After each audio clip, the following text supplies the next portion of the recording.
Hola, bienvenidos otra vez a mi canal. Estoy muy emocionada por este video porque lo llevo pensando literalmente desde que abrí el canal, pero apenas me animé a hacerlo. Es un video súper nerd, pero me encanta el tema. Antes de empezar, como siempre, aquí les dejo mi Instagram por si me quieren seguir. Siempre estoy activa, subo un buen de fotografías, así que estaría súper padre, por favor síganme.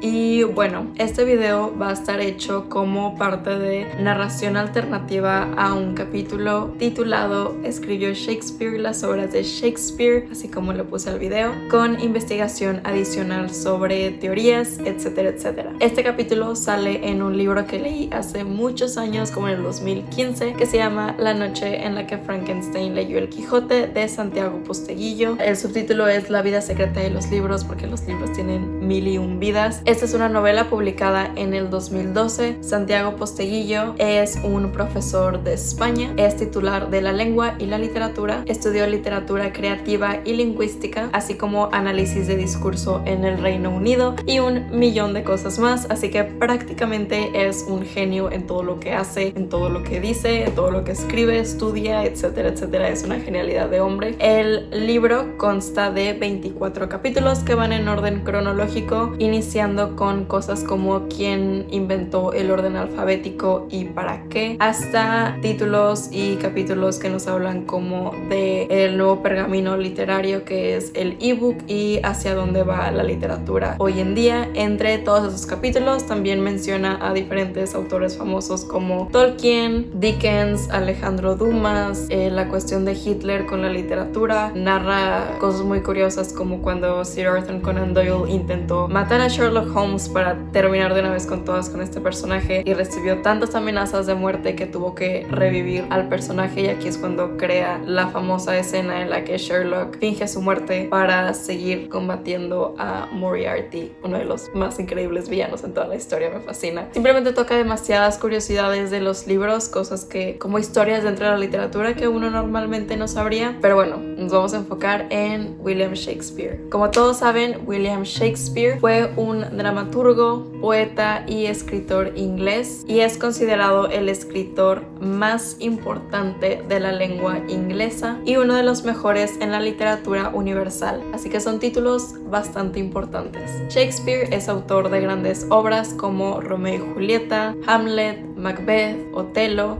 El sueño de una noche de verano, Julio César, entre mil obras más. Es también autor de frases muy conocidas como ser o no ser, siendo la primera línea en el acto 3, escena 1 de Hamlet, y sonetos como la unión de dos almas sinceras no admite impedimentos. No es amor el amor que se transforma con el cambio o se aleja con la distancia. O no, es un faro siempre firme que desafía las tempestades sin estremecerse. Es la estrella para el navío a la deriva, de valor incalculable aunque se mida su altura. No es amor, bufón del tiempo, aunque los rosados labios y mejillas caigan bajo el golpe de su guadaña. El amor no se altera con sus breves horas y semanas, sino que se afianza incluso hasta el borde del abismo. Si estoy equivocado, y se demuestra, yo nunca nada escribí y nadie jamás amó. Pero bueno, empezando con teorías alternas a lo que menciona el capítulo en este libro, para después finalizar con el capítulo y que creo que es a lo mejor la más creíble. En realidad es que se desconoce mucho sobre la vida de Shakespeare. Es un personaje de la historia de la cual no tenemos mucha historia, su vida no se documentó de la mejor manera, entonces muchos de los datos que sabemos son en realidad especulaciones por historiadores o teorías de gente que lo ha estudiado mucho. De hecho, ni siquiera sabemos con exactitud cómo se veía Shakespeare físicamente. Hay muchísimos retratos que dicen ser de Shakespeare, pero luego se descubrió que en realidad eran retratos de distintas personas y simplemente se les había pintado encima. Esta en particular es una pintura que le pertenecía a William IV y la pintura se llamaba The Shakespeare. Sin embargo, hace algunos años, recientemente, se le cambió el nombre a Retrato de un hombre desconocido.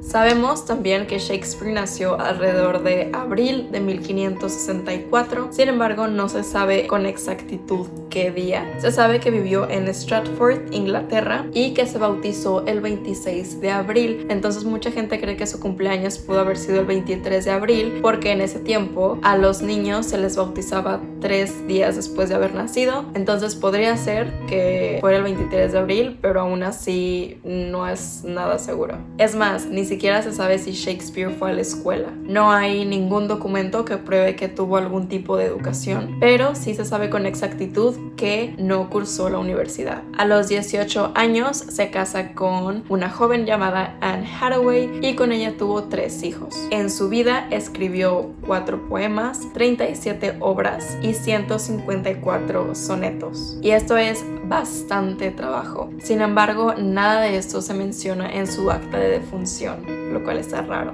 Ahora, una de las primeras personas en acusar que Shakespeare podría ser un fraude fue un hombre llamado Orville Ward Owen. Y en 1911, Owen estaba leyendo un poema de un autor totalmente distinto llamado Philip Sidney. Entonces, cuando él estaba leyendo este poema, descubre que parecía que el poema tenía una especie de código secreto y que dicho código decía que Shakespeare en realidad no había escrito sus obras, sino que había sido otro autor llamado Sir Francis Bacon. Muchas imágenes, especialmente en las portadas de varios títulos de libros, apuntan a cierto simbolismo que supuestamente dice que Bacon era el verdadero autor de todas estas obras. Hay un libro que habla de simbolismo y códigos en la literatura, y en la portada parece ser Sir Francis dándole sus trabajos a Shakespeare. Por otro lado, hay otra teoría que dice que supuestamente fue un hombre llamado Lord Edward de Vere,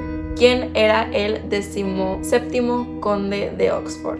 Pero ahorita vamos a regresar a eso. Primero, ¿por qué la gente cree que Shakespeare es un fraude? Prácticamente la gente cree que el trabajo de Shakespeare es tan magnífico, tan brillante, es una genialidad, que era demasiado inteligente como para él y demasiado avanzado para su tiempo y su persona. Sobre todo para él en cuestión de la educación que él, prácticamente no tuvo. Sus obras son conocidas por contener información sobre el sistema real de la corte, así que técnicamente debía tener cierto conocimiento sobre cómo funcionaba todo eso. Hablaba de distintas culturas y deportes de clase alta, pero Shakespeare no venía de una familia real ni de buena posición económica. Su padre, de hecho, trabajaba en una fábrica de guantes y vivían en un pueblo extremadamente pequeño de alrededor de 1500 personas, que no era un lugar donde podías ver mucha realeza o mucha sociedad de élite. Otra cosa es que Shakespeare prácticamente tenía un vocabulario para asustarse. Se supone que estimadamente su trabajo contiene 29,000 palabras distintas, que a lo mejor no suena a mucho, pero nosotros de hecho tendemos a utilizar alrededor de 3,000 palabras. Tenemos obviamente 1,001 palabras más, pero un libro común y corriente en promedio debe de contener la variación de 3,000 palabras. Y ya de esto es raro que sobrepasen esta diversidad de vocabulario. Y este hombre estaba usando 29,000 palabras distintas en un solo trabajo. Pero él ni siquiera tenía educación de universidad y no se sabe con exactitud si siquiera tenía educación previa a esto. Entonces, si no tienes ese grado de conocimiento de educación, ¿podrías ser capaz de tener conocimiento de 29,000 palabras y poder utilizarlas todas en un solo trabajo? También sabía demasiado sobre el cuerpo humano. En una de sus obras habla curiosamente sobre el sistema circulatorio. Y lo raro es que el sistema circulatorio era algo que apenas se acababa de descubrir por los científicos en este tiempo. O sea, la persona promedio no tenía conocimiento sobre esto. Y lo más curioso es que el hombre que descubrió este sistema circulatorio es un hombre llamado William Harvey, que justamente era muy amigo de Sir Francis. Así que si Sir Francis Brown es el verdadero autor, tendría sentido que tuviera conocimiento sobre el sistema circulatorio. Ahora, esta obra se publica en 1623, pero William Shakespeare fallece en 1616. Entonces, ¿por qué publicar esta obra 7 años después de su muerte? Igual está súper raro. Y uno de los asistentes, supuestamente, esto pasó hace tanto tiempo que es difícil saber si sí o si no, pero supuestamente uno de los asistentes de Sir Francis dijo al mundo después de que falleciera que Sir Francis Brown era conocido conocido ante el mundo bajo otro nombre. Ahora, otra cosa súper rara de Shakespeare es que literalmente no tenemos nada escrito en su letra. O sea, ninguna obra, ningún trabajo suyo, nada está escrito en su letra. Y no tiene sentido porque si es uno de los mejores escritores de todos los tiempos, ¿por qué no habría algo con su letra conservado? Así que lo único que supuestamente tenemos de Shakespeare son 6 firmas que supuestamente son de él. Lo raro es que estas firmas se ven horribles, muy apenas se le entiende, es más, no se le entiende, muy apenas podía escribir su nombre y cada una de las firmas está mal escrito. El apellido Shakespeare está mal escrito, la letra es fatal, o sea, y uno pensaría, si este hombre muy apenas puede escribir su nombre, ¿cómo pudo escribir una de las obras más famosas de todos los tiempos? No tiene sentido. Si escribe su nombre mal, ¿cómo escribe 37 obras? No entiendo. Y les digo, lo raro es que cada una, no hay ni siquiera una firma que esté bien escrita.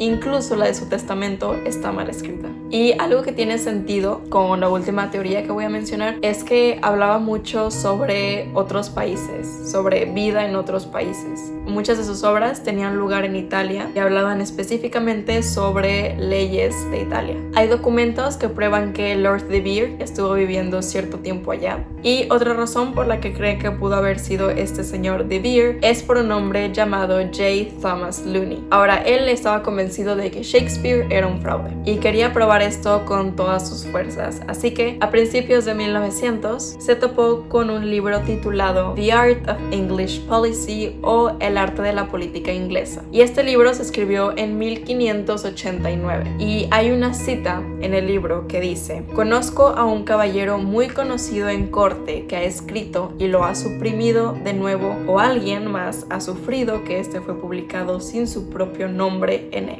ya sea el noble caballero Edward, conde de Oxford, o Edward de Vere, o alguien más. Aparte de que de Vere sí tenía una educación impresionante.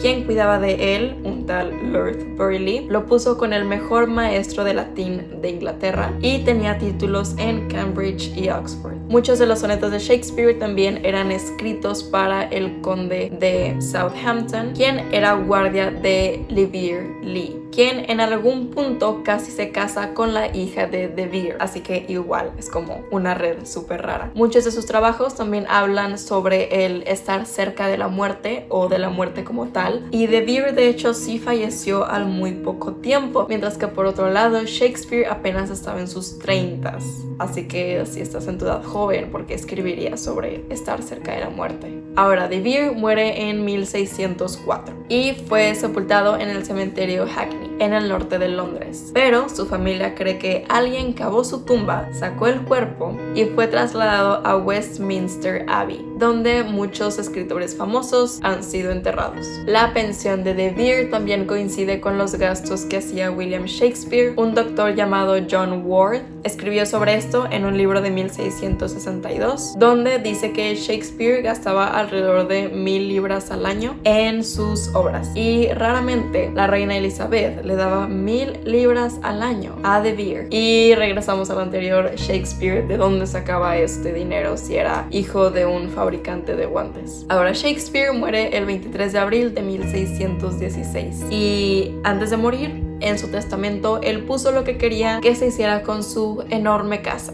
pero nunca mencionó qué quería que pasara con sus poemas, con sus obras, con sus trabajos. Ni siquiera mencionó los 18 trabajos incompletos que tenía antes de fallecer, lo cual está súper raro porque si esta es tu vida, si se te conoce como el mejor escritor inglés, estos poemas, estas obras son tu vida entera, y no mencionar absolutamente nada de ellas es demasiado raro. En fin, no hay ningún récord tampoco del funeral. No se sabe si se le hizo uno o si no, si se le hizo como algo para conmemorarlo, alguna reunión, lo que sea. No hay absolutamente nada sobre esto, lo cual igual es raro porque si es un escritor tan famoso, el mejor de todos, ¿cómo es que fallece y nadie hace nada al respecto? Entonces, bueno, eso es por las teorías alternas, pero ahora sí voy a empezar con la narración alternativa del capítulo de este libro. Estamos en un día 30 de mayo de 1593. Hay una posada en Deptford junto a Támesis a 16 millas de Londres. 4 hombres comparten una cena. La cerveza es abundante. Sin embargo, hay pocas risas y los hombres hablan en voz baja. De pronto, uno se levanta súper alterado, diciéndole a otro hombre que prometió que pagaría por ellos. «Siéntate, Marlowe, por Dios», le contesta uno de sus amigos, llamado Ingram. Lo coge del brazo, pero Marlowe simplemente está fuera de sí. Ya había entrado enojado a la taberna y con cada cerveza que pasaba se ponía peor. Marlowe continúa insultando, diciéndole a esta gente que son unos mentirosos y unos miserables. Entonces Robert y Nicholas lo toman de los brazos, mientras que Eleanor Bull, una viuda que era dueña del bar, desciende a toda prisa desde el piso superior.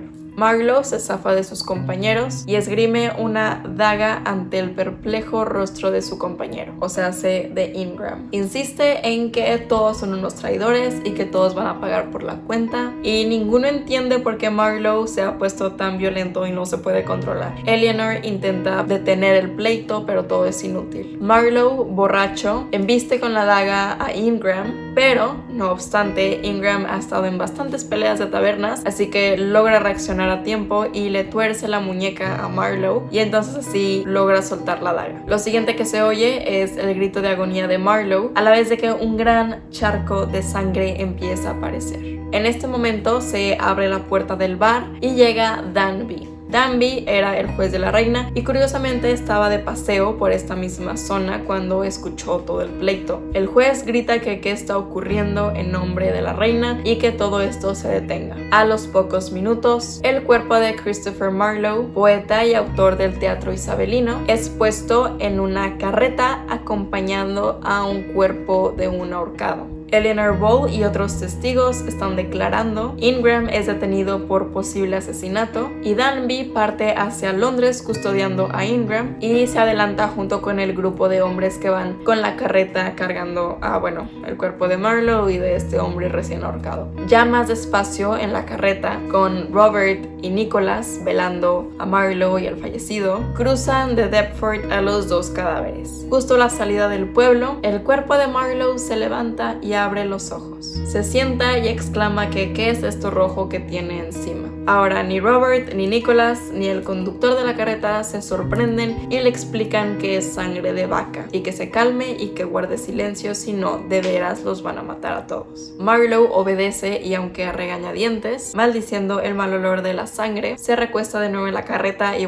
el cuerpo del recién ahorcado tampoco hace el viaje tan agradable. En pocos minutos llegan al muelle, Marlowe se cambia de ropa y sube a un barco que lo conduce a un mercante anclado en medio del río y desaparece de Inglaterra con destino al continente. A todo esto, Christopher Marlowe, autor de grandes obras isabelinas como El Doctor Fausto, que es una obra increíble sobre un hombre que vende su alma al diablo. Yo tuve que leer esto en secundaria y es una obra muy muy buena. El Judío de Malta o La Masacre en París, A los ojos del mundo ha muerto. Y el escritor ha dejado de existir, por lo menos en Inglaterra. El cuerpo del ahorcado le sirve a sus compañeros para hacer entrega de este en lugar del de Marlowe. Sin embargo, la vida de Marlowe sigue en Francia, en Italia y en otros países como agente secreto para el servicio de la reina, la misma institución que está detrás de su ficticio asesinato, para evitar que fuera detenido e interrogado bajo tortura y que sus posibles confesiones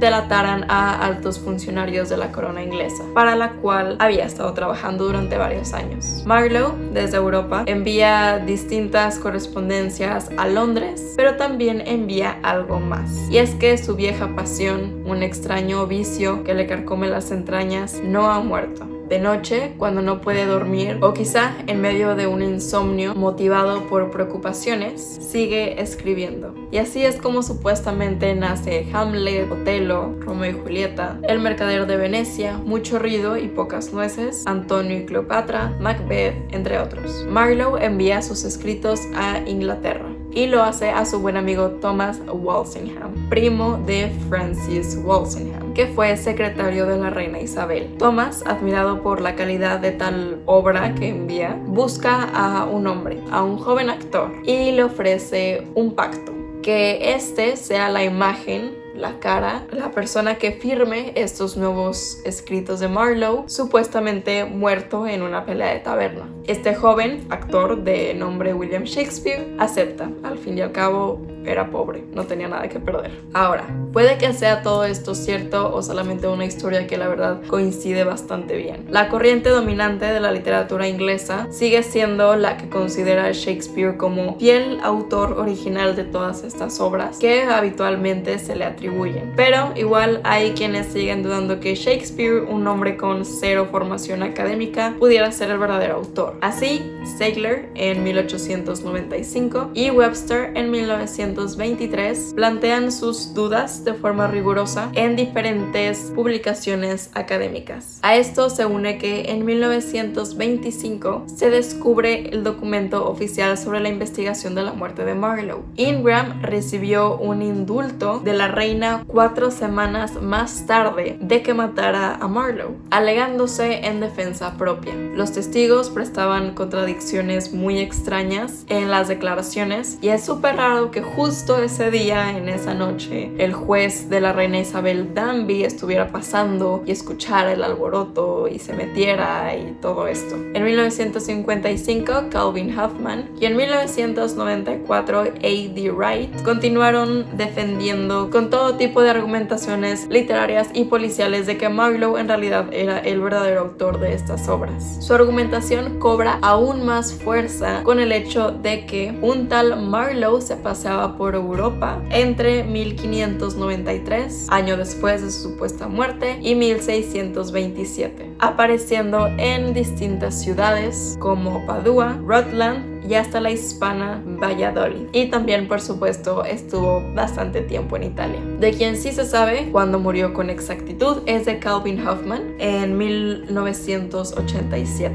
Pero tal era la pasión de este investigador por probar que Marlowe era el verdadero escritor y Shakespeare simplemente era una farsa, que el propio Hoffman decidió que este tema no se iba a quedar así con su muerte. Para ello dejó un premio en su testamento de varios centenares de miles de libras que deben ser entregadas como recompensa al investigador o a la investigadora que sea capaz de demostrar sin ningún margen de duda que fue Marlowe y no Shakespeare el autor de todas estas obras. Ahora menciono deben ser entregadas porque esto debe ser en presente, y es que la fundación del King's College de Canterbury custodia los deseos y el dinero de este investigador, que sigue esperando. El concurso sigue abierto, así que si tienen alguna idea o quieren hacer de esto su proyecto de vida y hacer una investigación sobre esto, y que digo, creo que es muy difícil de probar por lo mismo de que pasó hace tantos años, pero bueno, ese dinero sigue ahí para quien sea que lo pueda probar. Y por cierto, el supuesto cadáver de Marlowe fue incinerado 24 horas después de su asesinato, lo cual es demasiado rápido. No sé si es casualidad o si alguien de plano tuvo demasiada prisa por deshacerse del cadáver. Y curiosamente, Shakespeare tampoco publicó nada antes de 1593, año de la muerte de Marlowe.